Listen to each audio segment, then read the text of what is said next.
அருட்பெருஞ்சோதி அருட்பெருஞ்சோதி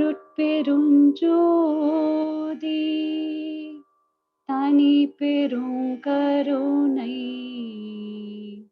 அருட்பெருஞ்சோதி இன்புறு நான் உளத்து எண்ணியாங்கு அன்புற தரு சபை அருட்பெருஞ்சோதி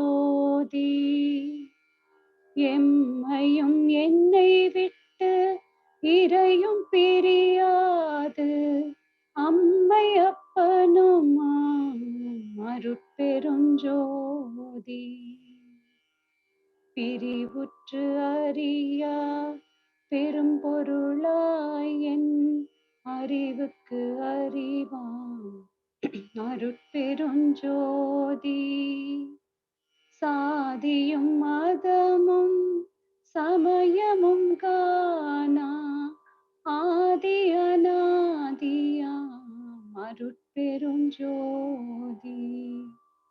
தனுக்கரணாதிகள் தாம் கடந்தறியும் ஓர் அனுபவமாகிய அருட்பெருஞ்சோதி உணும் உணர்வாய் உணர்வெல்லாம் கடந்த அனுபவாதீத அருட்பெருஞ்சோதி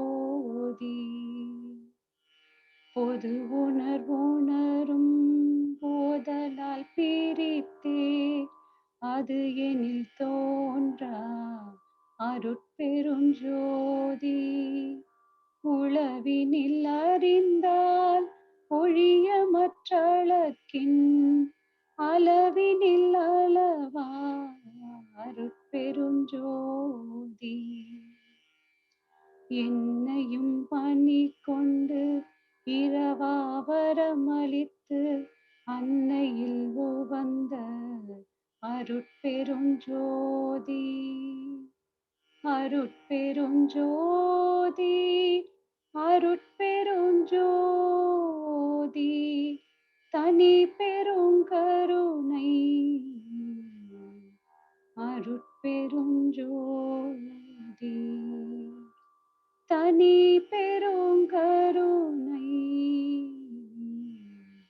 அருட்பெருஞ்சோதி.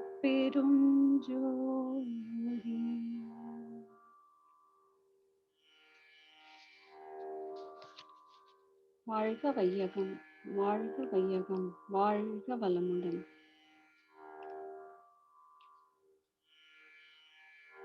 அகத்தவத்தில் என் மனதை உயிரின் மீது வைத்தேன், அலைவிரைவு குறைந்து மனம் நிலைத்து அறிவாற்று இகத்துணர்வில் புலனைந்தின் பதிவுகளை தாண்டி எல்லையில்லா பெருவெளியில் இணைந்து நிலை பெற்றேன். திகைப்பு இல்லை, நான் அதுவாய் அது நானாய் பெற்ற தெளிவினிலே இறைவெளியே தெய்வம் என்றும் அதனின் மிகச் சிறப்பான ஆற்றல்கள் பேரண்டம் என்று உணர்ந்தேன். மேலும் தெய்வ தன்பு குரல் கேட்டு மகிழ்கின்றேன். பரவெளியாய் பறந்து விரிந்துள்ள பெரும்பொருளே, பற்றற்ற தெய்வம் என்று பற்றினேன் உணர்ந்தேன்.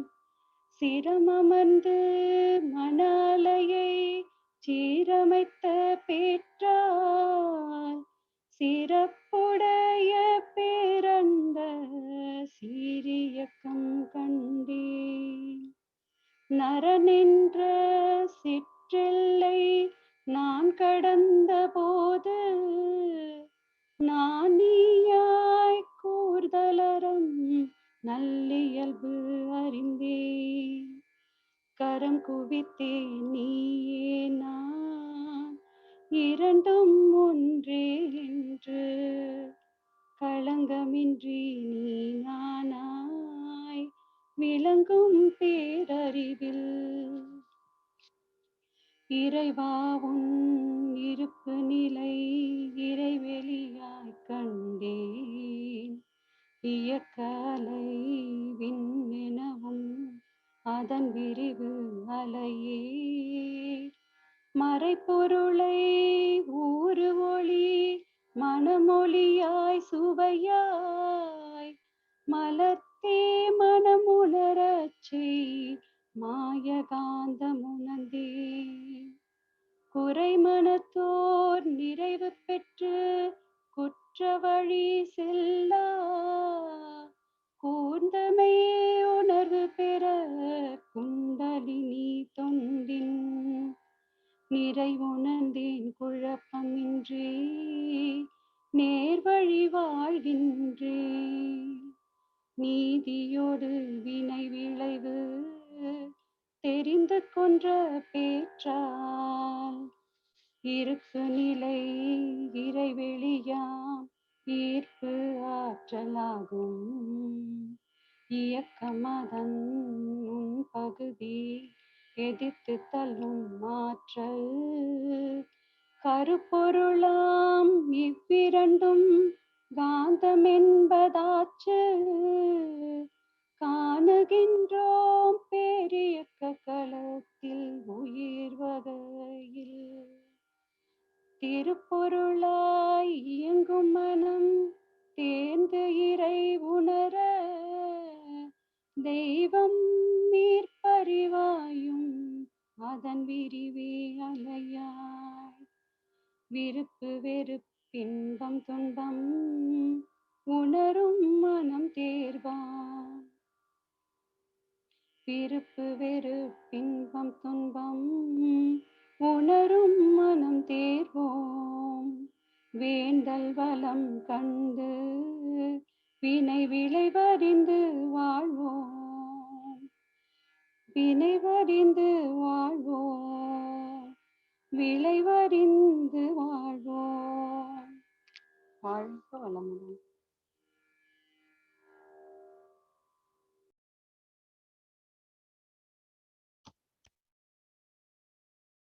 வாழ்க வையகம், வாழ்க வையகம், வாழ்க வளமுடன். குரு வாழ்க, குருவே துணை.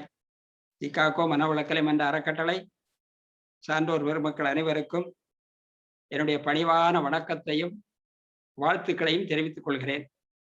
இன்றைக்கு ஞானக்களஞ்சியத்தில் இறை வழிபாடு என்ற தலைப்பில் ஒரு பாடல்.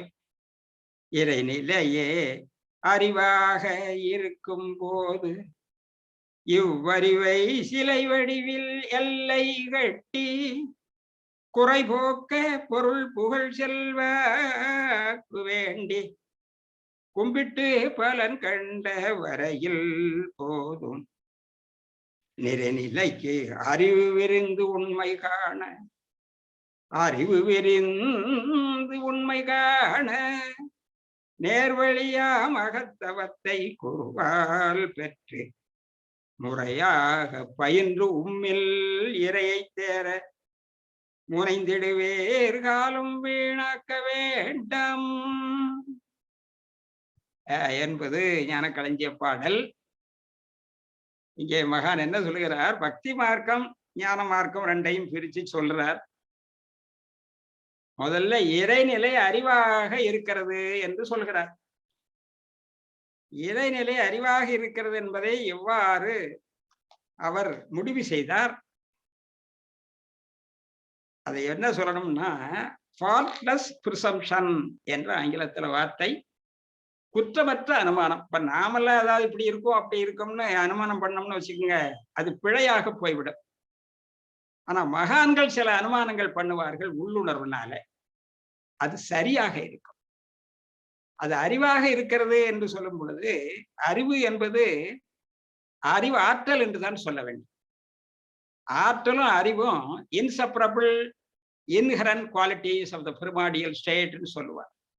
ஆற்றல் வேற அறிவு வேற இல்லை.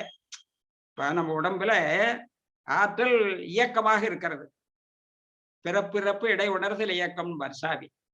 இந்த உணர்தல் இயக்கம், இயக்கமும் இருக்கிறது, உணர்தலும் இருக்கிறது. உணர்தல் என்பது அறிவு, இயக்கம் என்பது ஆற்றல். இரண்டும் ஒண்ணு போலதான். இந்த ரெண்டும் இறைநிலையில இருக்குங்கிறதுக்கு எப்படி கண்டுபிடிக்கிறதுன்னா, தாய தண்ணி கரையில பார்த்தா பிள்ளைய வீட்டுல போய் பார்க்காண்டோம்னு சொல்லுவாங்க. அது மாதிரி பிரபஞ்சம் முழுவதும் அந்த இருப்பாற்றல் தானே பரிணமித்து வந்திருக்கிறது, தன்மாற்றம் அடைந்து வந்திருக்கிறது. அப்ப தன்மாற்றம் அடைந்த இறைவனின் பிள்ளைகள் செராஸ் காப்பி தானே, இறைவனுடைய செராஸ் காப்பி தான் பிரபஞ்சம். அந்த பிரபஞ்சத்துல என்ன இருக்குனாக்க அறிவும் இருக்கிறது, ஆற்றலும் இருக்கு. இப்ப எடுத்துக்காட்டாக ஒரு பொருளை எடுத்துக்கிட்டு சூரியன், அதுக்கு ஒரு வடிவம் இருக்கிறது. பேட்டர்ன், பிரிசிஷன், ரெகுலாரிட்டி ஆஃப் டைம்னு சொல்லுவார். இதான் இந்த regularity of time and movement is consciousness சொல்லுவார். அப்ப அறிவுங்கிறது என்னன்னு கேட்டா இந்த மூன்றும் இருக்கும். ஒரு வடிவம், சூரியனுக்கு ஒரு வட்ட வடிவம். அப்புறம் தன்மை, அதான் பிரிசிஷன் என்பது தன்மை. அந்த தன்மை என்னது? ஒளி வரும், அது மிகவும் சூடாக இருக்கும், இது தன்மை. அடுத்தபடியாக மூவ்மெண்ட், ரெகுலாரிட்டி ஆஃப் மூவ்மெண்ட். இத்தனை மணிக்கு உதிக்கும் அப்படின்னா சூரியன் கரெக்டா உதிச்சிடும். அது ஒண்ணு லீவ் எல்லாம் போடாது, பெர்மிஷனும் போடாது. மனுஷன் தான் பெர்மிஷன் போட்டிருப்பான். அப்ப இத்தனை மணிக்கு அடையணும்னா அடைஞ்சிடும். இந்த நேரத்துக்கு கிரகணம் பிடிக்கணும்னா பிடிக்கிறதா இல்லையா? அதுதான் ரெகுலாரிட்டி ஆஃப் மூவ்மெண்ட். இதுதான் அறிவு. அப்போ சூரியன்லையும் சந்திரன்லையும் அல்லது இந்த உயிரினங்களிலேயும் இது போன்ற ஒழுங்குகள் இருக்கின்றன, இயக்கங்கள் இருக்கின்றன, உணர்வுகள் இருக்கின்றன. இது ஆதியில இருந்தால்தானே மீதியில வரும். ஆகையினால இறைநிலையிலேயே அறிவும் ஆற்றலும் அடங்கி இருந்தது என்பது. ஆக அத அறிவைத்தான் அதை நம்ம பெருசாக எடுத்துக்கொள்ள வேண்டும். அறிவைதான் தெய்வம் என்றார். அந்த அறிவு அது முழுமை. நாம உலகியல்ல நமக்கு என்ன வேணும் ஏது வேணும்னு கடவுள்கிட்ட பிரேயர் பண்ணி டிமாண்ட் பண்றதுக்காக பக்தி மார்க்கம். பக்தி மார்க்கத்துல என்ன பண்றோம்? அந்த முழுமையாக இருக்கின்ற இறைநிலையை ஒரு பகுதி பொருளாக எல்லை கட்டி சிலையாக்குறோம். அந்த சிலையை வணங்குறோம். அந்த சிலை வணக்கத்திலையும் கூட எந்த சிலையை வணங்கலுங்கிறதுலேயும் பலருக்கு பலவிதமான வேறுபாடு. தெய்வங்கள் பல பல சிந்தை செய்வாரும், சேர்கதி பல பல செப்புகின்றாரும், பொய்வந்த கலைபல போற்றுகின்றாரும், பொய்ச்சமயாதியை மெச்சுகின்றார் என்று சொல்லுவார் நம்முடைய ராமலிங்க பெருமான். அப்போ ஒரு தெய்வம் இல்லை, சிலையிலேயே எத்தனையோ சிலைகள் இருக்கு. அதிலே வழிபாட்டுல பக்தி மார்க்கத்துல எடுத்துக்கிட்டீங்கன்னாக்க ஒழுங்குபடுத்தப்பட்ட சமயங்கள் சைவ வைணவம்லாம் இருக்குது. நாட்டு வழக்கம், நாட்டார் வழக்குன்னு சொல்லுவாங்க. ராமன் கோயில், சாமி கோயில், எத்தனையோ சாமிகள், அதுக்கு உயிர் பலி, இதையும் பக்தி மார்க்கத்துல தான் நம்ம எடுத்துக்கொள்ள வேண்டியிருக்கும். ஆக பக்தி மார்க்கம் ஒரு வரையறுக்கு உட்படாததாக இருக்கிறது. அப்படியே வரையறுக்கு உட்பட்ட சமயத்துல கூட அந்த வழிபாடு இருக்கிறதே, அந்த வழிபாட்டுல என்ன கேட்கிறோம்னு சொல்றாரு சாமி? பொருள், புகழ், செல்வாக்கு கேட்கிறோம். இந்த தடவை எனக்கு எலெக்ஷன்ல வெற்றி பெற்றாக சாமி உமக்கு தங்க கிரீடா வைக்கிறேன் அப்படின்னு பேரம் பேசுவாங்க. ஆக இறைவன் ஏதாவது தருவான், எனக்கு நாம ஏதாவது கொடுக்கணுங்கிற மாதிரி அது இருக்குமே தவிர அது ஆன்மீகத்துல ஒரு முழுமை பேரை நமக்கு தராது. உயிர் பலி இடுவதெல்லாம் நமக்கு முழுமை பேரு தருமா? தராது. உயிர் நேதம் தானே, நேயம் தானே ஆன்மீகம்.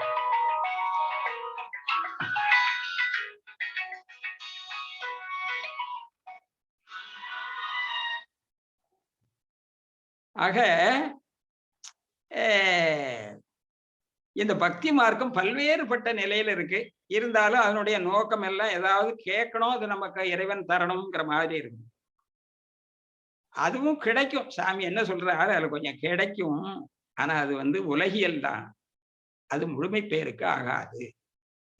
என்ன கிடைக்கும்? அதுலயும் என்ன சொல்றாங்க, அந்த வடிவமைக்கப்பட்ட மதங்கள், இப்ப சைவத்தை எடுத்துக்கிடுங்க. என்ன சொல்றாங்க, ஒரு வடிவத்தை எடுத்துக்கொண்டு அந்த வடிவத்தை கோயில்ல மட்டும் பார்த்தா போதாது, மனசுக்குள்ள வச்சு தியானம் பண்ணுங்க அப்பதான் பலன் கிடைக்கும். அப்ப அது தவம்.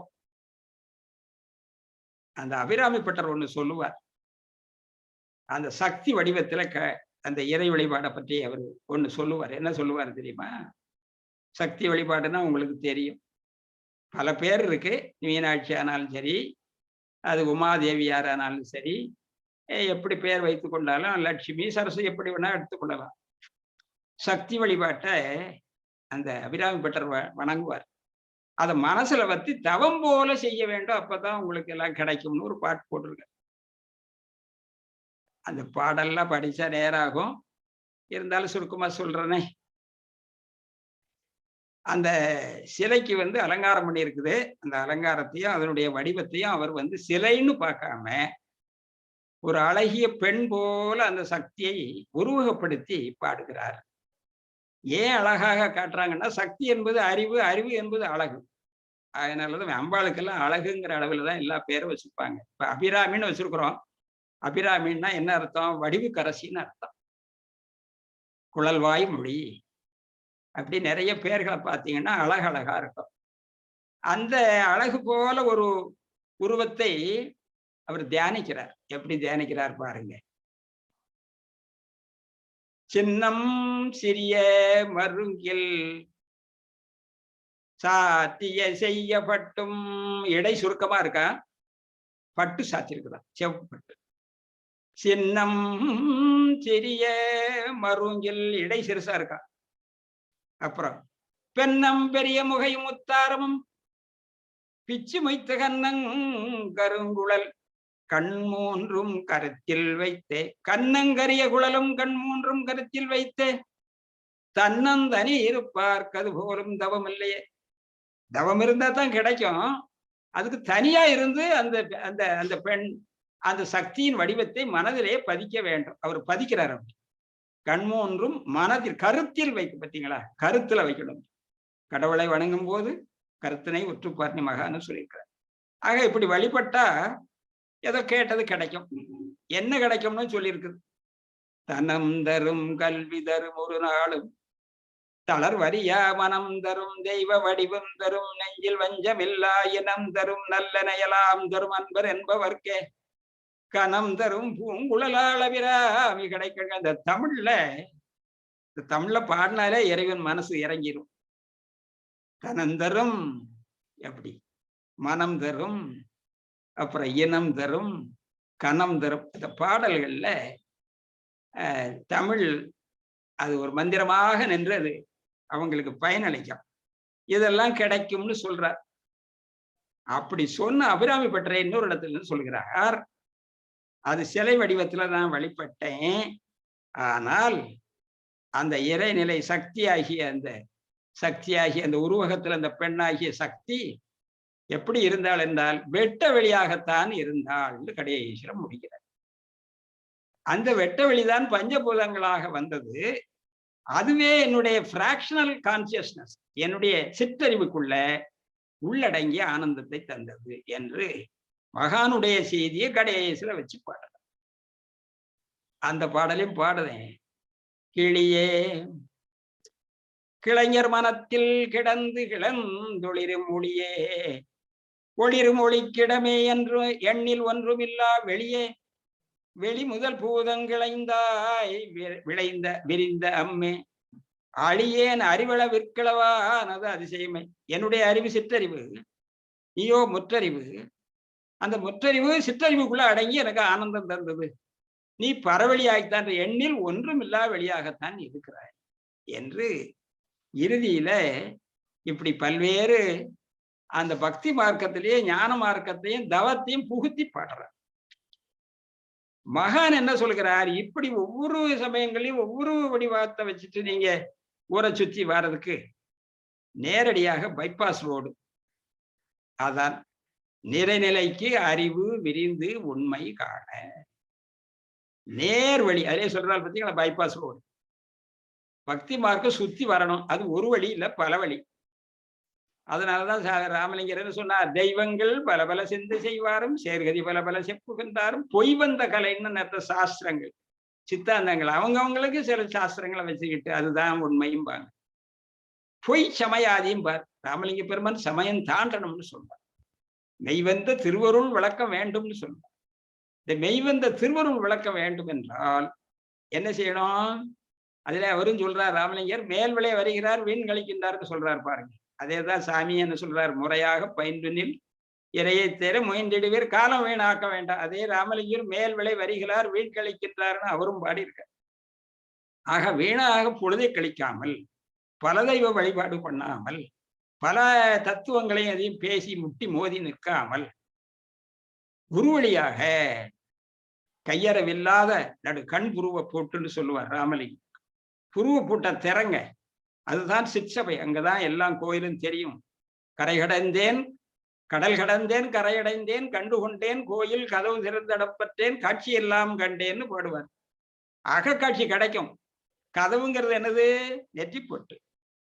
கரை கடந்தேன் உலகியல் இருந்து ஆன்மீக நெறிக்கு தாண்டி போனது கடல் கடந்தேன் கரை அடைந்தேன். ஆக பக்தி மார்க்கத்துக்குள்ள பல்விதமான சிக்கலுக்குள்ள ஆளாகாமல் நேரடியாக பைபாஸ் ரோடு. அதனாலதான் நிறைநிலைக்கு அறிவு விரிந்து உண்மை காண நேர் வழியாம் அகத்தவத்தால், அகத்தவத்தை குருவால் பெற்று. குரு இருந்தா தான் நல்லது. அதை சைவ சித்தாந்தர் சொல்றாங்க பாருங்க. ஐம்புல வேடரின் அயர்ந்தனை வளர்ந்தன தம் முதல் குருவுமாய் தவத்திலில் உணர்த்த விட்டு. அந்நிய மின்மையை அருங்கல் தவத்துல உணர்ந்தாதான் அவனோட வேறுபாடு இல்லாமல் ஒன்று கலக்க முடியும்னு சைவ சித்தாந்தமும் சொல்லுது. ஆனா அங்க பயிற்சிகள் கொடுப்பதில்லை. எந்த கோயில்லையாவது யோக யானம் பற்றி இருக்கா? இல்லவே இல்லை. ஆகையினால நம்ம அதை பற்றி குறை சொல்லிக்கிட்டு இருக்க வேண்டிய அவசியம் இல்லை. அது சரி, நாங்க நிறைய பேர் நம்ம கோயிலுக்கெல்லாம் போய் கும்பிட்டுக்கிட்டு இருக்கோமே, இப்ப அதெல்லாம் ஒரே அடியா எப்படி நிறுத்துறதுன்னு கேட்கலாம். மகான் என்ன சொல்கிறார்? இப்போ உணவுக்காக உயிர் கொலை கொல்லப்படாதுன்னு சொல்லியிருக்கார். ஆனா தவம் எடுக்கிற வரவங்கள்ட்ட அந்த மாதிரி அவர் ஏதாவது நிபந்தனை சொல்றாரா? கிடையாது. ஏன் அப்படி சொன்னா ஒருத்தர் வர மாட்டாங்க. ஆனால் தவத்தில் இருந்தவங்க நிறைய பேரு சுத்த சைவமா மாறி இருக்காங்க அசைவத்துல. அது உதாரணத்துக்கு அமெரிக்காவில மகான் சுற்றுப்பயணம் செய்யும் பொழுது அமெரிக்கர்கள் நிறைய ஆடு மாடு எல்லாம் திங்கிறவங்க, பன்றியை திங்கிறவங்க, அதையெல்லாம் விட்டுட்டு மீனை கூட சாப்பிடாம அவங்க சுத்த சைவமா ஆனேன்னு சொல்லி சாமிகிட்ட சாட்சி சொல்லியிருக்கிறாங்க. அது இது என்னத்துக்கு? எங்க மன்றம், நான் திருநெல்வேலி வேதரோகா மனவளக்கலை அறக்கட்டளை நான் பொறுப்பாசிரியர். அங்கே தவம் எடுத்த ஒரு அம்மா, அவங்க வைஸ் பிரின்சிபல் ஆஃப் காலேஜ். அவங்க எல்லாம் சாப்பிடுவாங்க. அவங்க வண்டி ஓட்டிக்கிட்டு போகும்போது முன்ன ஏதாவது குருவி காகம் அல்லது பூச்சி வட்டைகள் போனா அதை கொல்லுவலாம். அது மாதிரி இருந்தேன். அன்னிட்டு தவம் எடுத்து 1 மாசம் கழிச்சு எங்களுக்கு அனுபவ உரை சொல்லும் பொழுது ஒரே கண்ணீர் வடித்தார். நான் எவ்வளவு பாவமெல்லாம் செய்திருக்கிறேன். நான் இப்ப எதையும் ஒரு ஒரு ஒரு எறும்பு கூட நசுக்க மாட்டேன். அந்த அளவுக்கு என் மனம் மாறிட்டு அப்படின்னு சொல்லி சொன்னாங்க. ஆக நேர் வழியா தவத்தை பெற்றுவிட்டால் பல்வேறுபட்ட வழிபாடுகள் எல்லாம் சரி போதும், அதெல்லாம் நம்ம வேண்டாம். பட்டினத்தார் பாடுவார்ல, ஆறு ஊரன் இங்க இருக்க அவ்வூர் திருநாள் என்று ஊராய் சென்று உழல்வீர் நேரே உலக்குறிப்பை நாடாத ஊமர்கள் நீ விளக்கு இருக்க தீ தேடுவீர். உங்க உள்ளத்துக்குள்ளே இறைவன் இருக்கும் பொழுது எங்க திருவாரூர்ல போய் தேர் பார்க்கறதுக்கு எது கையா போறீங்கன்னு பட்டினத்தார் கேட்பார். அது மாதிரி நம்முடைய கவிமணி தேசிய விநாயகம் பிள்ளையும் சொல்வார், வழிபாட்டுல என்ன பண்றோம் நம்ம? ஆடை அலங்காரம் ஆடம்பரங்கள் ஆண்டவன் வேண்டுவதில்லை, அங்கொரு கண்ணும் இங்கொரு கண்ணும் ஆலய வழிபாடில்லைன்னு ஒரு பாடல். அதேதான் கவிமணி அவர்கள் என்ன சொல்கிறார்கள், கண்ணுக்கு நீய கண்டு காட்சி மனதை காட்டிலே அலைய விட்டு பண்ணிடும் பூசையிலே பலனொன்றும் இல்லை, உள்ளத்தில் உள்ளானடி அதனை உணர வேண்டுமடி என்று பாடியிருக்கிறார். உள்ளத்தில் காண்பாயினில் கோயில் உள்ளேயும் காண்பாயின். அப்ப தவம் பண்ணி இறைவன் நமக்குள்ள இருக்கிறான், உணர்வாக இருக்கிறான் என்பது தெரிந்த பிறகு கோயிலுக்கு போனா சரியான வழிபாடு கூட இங்க பண்ணுவீங்கிற கருத்துல அந்த வகையில இந்த ஞானக்களஞ்சியத்திற்கு நான் தெரிந்த செய்திகளை உங்களுக்கு வழங்கி இருக்கிறேன். ஞான யோக ஞான நெறியிலே நின்று நாம் முழுமை பெறுவோம். ஒன்னிலே நாரடங்கு என்னிடே நீ விட உனது தன்மை ஒளிர எனதுள்ளம் தூய்மை பெற்றேன் என்னும் வேறு என்ன வேண்டும் இவ்வேறு பெற்ற பின்னர் எடுத்த மனித பிறவி எய்தியதே முழுமை என்று இந்த முழுமை பேருக்கு நாம் இந்த நிறநெறிக்கு அறிவிருந்து உண்மை காண நேர்வழியாம் அகத்தவத்தை குருவால் பெற்று முறையாக பயின்று நம்மில் இறையை தேர முயன்றிடுவோம். காலம் வீடாக்க வேண்டாம் என்று கூறி நிறைவு செய்கிறேன். வாழ்க வையகம், வாழ்க வளம். சொல்லும்போது எனக்கு மகரிஷியோட என்ன மகரிஷியோட 2 பாடல்களோட 2 வரி தான் ஞாபகம் வந்தது எனக்கு. ஒரு பாடல்ல சொல்லுவாங்க, ஒடுங்கி நின்று அறியும் அதை விரிந்து காணார். சரி. அடுத்தது இன்னொரு பாடல்ல, தூய் நிலையார் அறிவறிந்து முழுமை பெற்றால் துரிதமுடன் மதம் கடப்பார் உண்மை காணீர். அந்த 4 வரைக்கும் நீங்க இப்ப எனக்கு பொருள் சொன்ன மாதிரி இருந்தது இந்த இறை வழிபாடு பாடல்ல. சரிதான். ஒடுங்கி நின்று அறியும் அதை விரிந்து காணார். அப்போ பக்தி மார்க்கம்ங்கிறது விரிந்து பாக்குறதுன்னு வச்சுக்கலாமா? ஒடுங்கி பாக்குறது நம்ம யோக மார்க்கம். அந்த பக்தி மார்க்கத்திலையும் விரிந்து பார்க்க சொல்லி சில செய்திகள் இருக்கு, அதை பின்பற்றுவதில்லை. சரி, நீங்க இப்ப அபிராமி பட்டர் சொன்னதுல இருந்து அது புரிஞ்சுக்கிட்டேன். அபிராமி பட்டர் மட்டும் இல்ல, இதை கொஞ்சம் விரிவா பேசலாம். இந்த டைம் அவ்வளவுதான், நமக்கு 18 நிமிஷம் பேசிட்டேன். அதாவது அந்தரியாகம் தன்னை முத்தி சாதனமாய் அறிந்திடுவார் அதுதான் ஆன்ம சுத்தி ஆகும்னு சொல்லி ஒரு பாடல் இருக்கு சித்தாந்தத்துல. அங்க என்ன சொல்றாங்கன்னா, மனதிலே நீங்கள் ஏதாவது ஒரு உங்களுக்கு பிடித்தமான இறைநிலைய பிள்ளையாரோ முருகனோ அத மனதால வழிபடணும். அப்படி வழிபட்டால் என்ன சொல்றாரு அவரு, வழிபட வழிபட எப்படி கண்ணாடியை தேய்ச்சி சுத்தப்படுத்த, அந்த காலத்துல கண்ணாடிங்கிறது மெட்டல்ல இருக்கும், அதை தேய்ச்சி சுத்தப்படுத்தினா அது ஒளி வீசுமா. அது போல அப்படி மனதாலே வழிபட்டு கொண்டே வந்தால் இறைவன் மனதிலே வந்து குடியிருப்பான், உங்கள் மலங்கள் எல்லாம் அரும், நீங்க முழுமை பெறலாம்னு சொல்லியிருக்கிறாங்க. அது நிறைய சைவம் வைணவம் இதுல இது தவம்தான், அகத்தவத்தை அவங்களும் சொல்லியிருக்கிறாங்க. உருவத்தை வச்சு அகத்தவம் பண்ணலாம்னு அவங்க ஒரு வழியை சொல்லியிருக்கிறாங்க.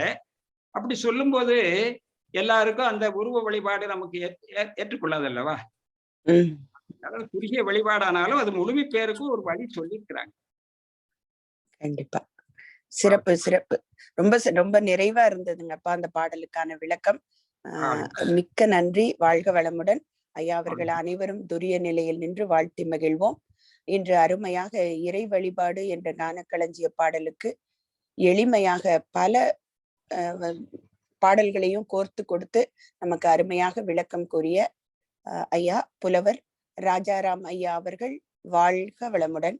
புலவர் அருள்நிதி ராஜாராம் ஐயா அவர்கள் வாழ்க வளமுடன். ஐயா அவர்களின் உடல் நலமும் மனவளமும் வாழ்க வளமுடன். ஐயா அவர்களின் பொருளாதார மேன்மை வாழ்க வளமுடன். ஐயா அவர்களின் அன்பு குடும்பம் வாழ்க வளமுடன். ஐயா அவர்களின் அருட்தொண்டு ஆன்மீக தொண்டு மென்மேலும் சிறந்தோங்கி மலர வாழ்க வளமுடன். வாழ்க வளமுடன். நன்றிங்க ஐயா. நன்றிங்கப்பா. வாழ்க வளமுடன். வாழ்க வளமுடன். நீங்க அருமையாக 2 வரிகள் சொன்னது எனக்கு ரொம்ப பிடித்தமாக இருந்தது. நன்றிங்கப்பா. நன்றிங்கப்பா. வாழ்க வளமுடன். வாழ்க வளமுடன். இறைநிலையே அறிவாக இருக்கும் போது இவ்வறிவை சிலை வடிவத்தெல்லை கட்டி குறைபோக்க பொருள் புகழ் செல்வாக்கு வேண்டி கும்பிட்டு பலன் கண்ட வரையில் போதும். நிறைநிலைக்கு அறிவு விரிந்துண்மை காண நேர்வழியாம் அகத்தவத்தை குருவால் பெற்று முறையாக பயின்றுண்ணில் இறையை தேர முனைந்திடுவீர். காலம் வீணாக வேண்டாம். This is the Kavi. Aspirants, please come forward and share your thoughts.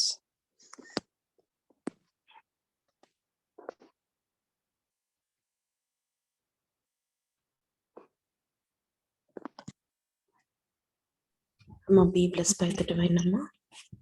Amma, please share your thoughts, Amma.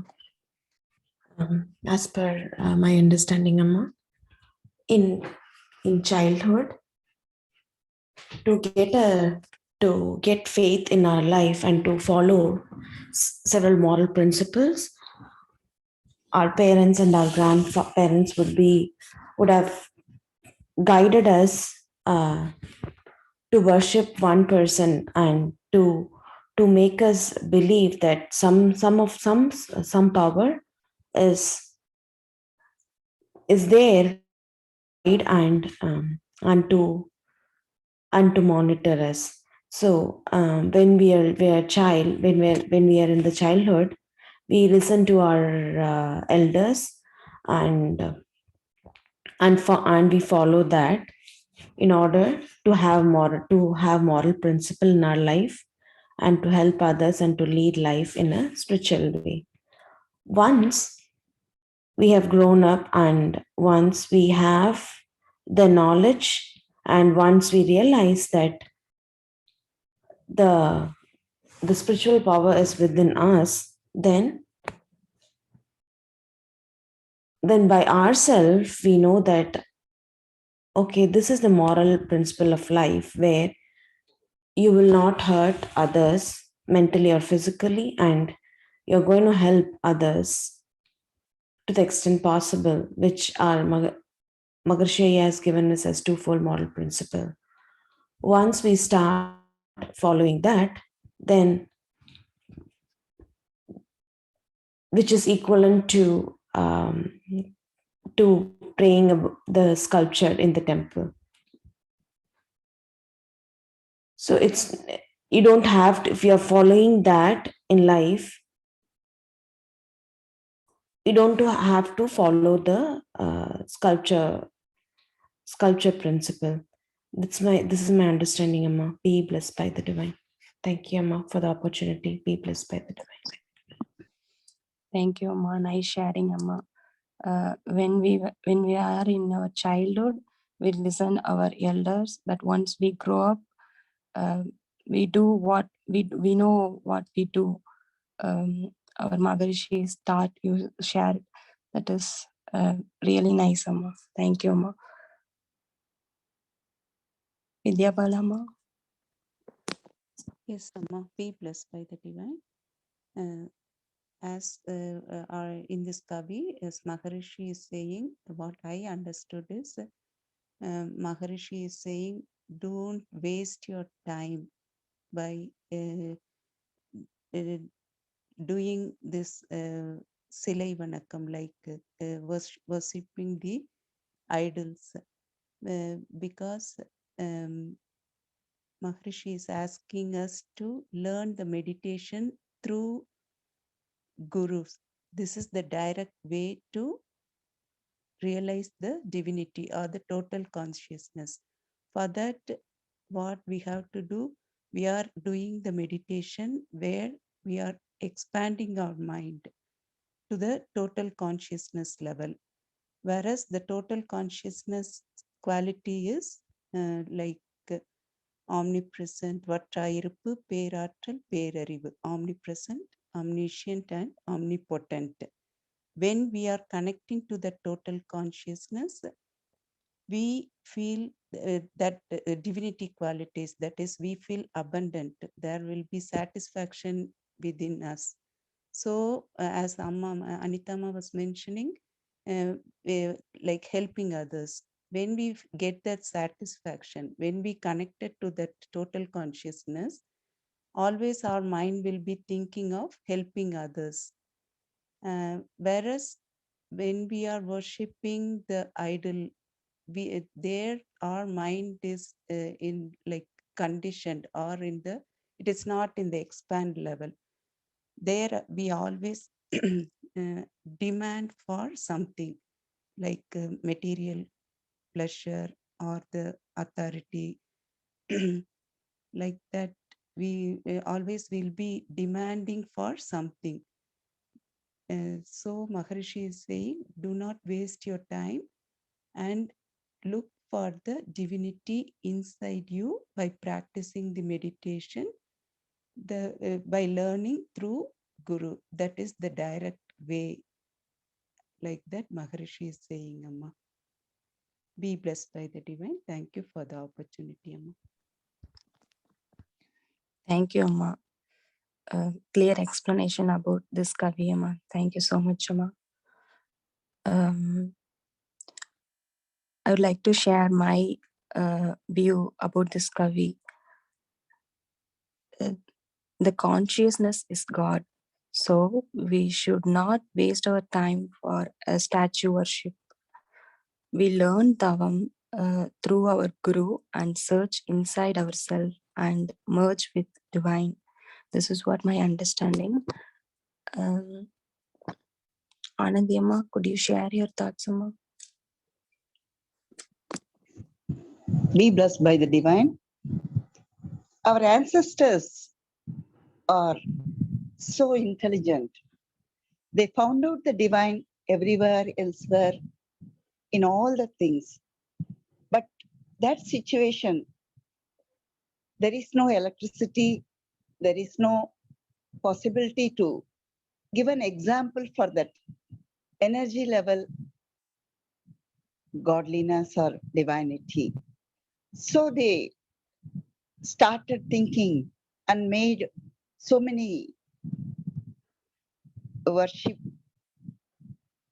by making the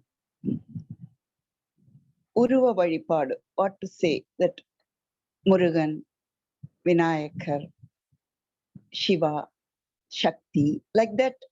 For each and everything, man has need 7 properties: education, wealth, health, that whatever he want, they select one particular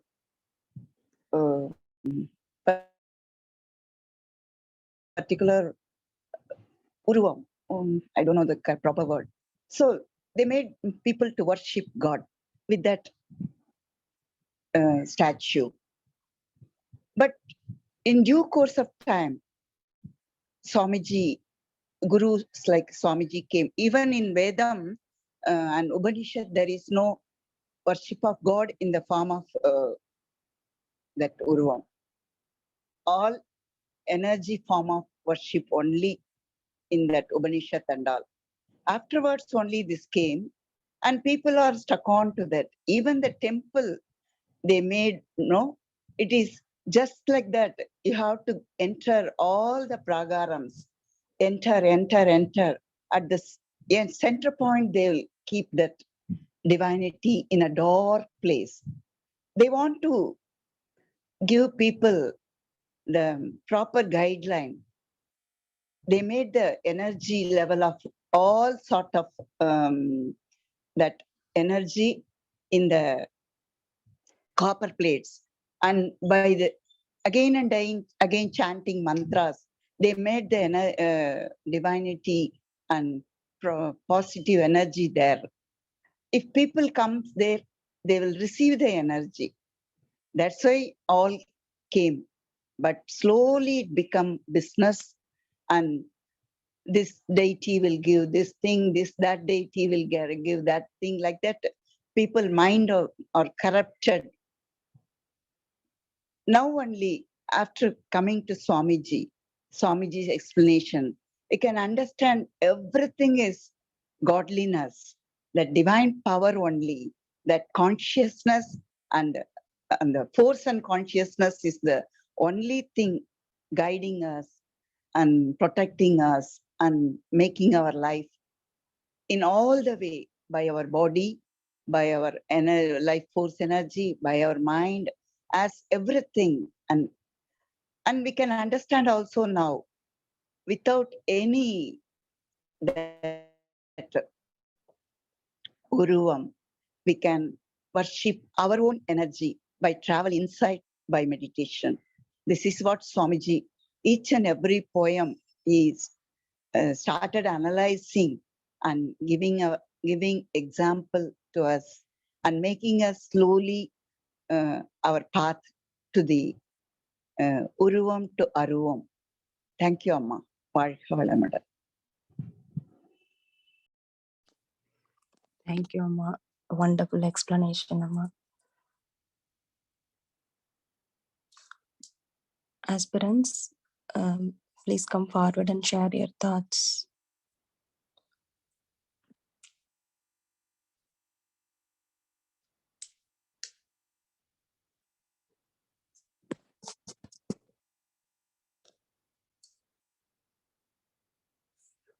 Okay, let us conclude our session with blessings for the world.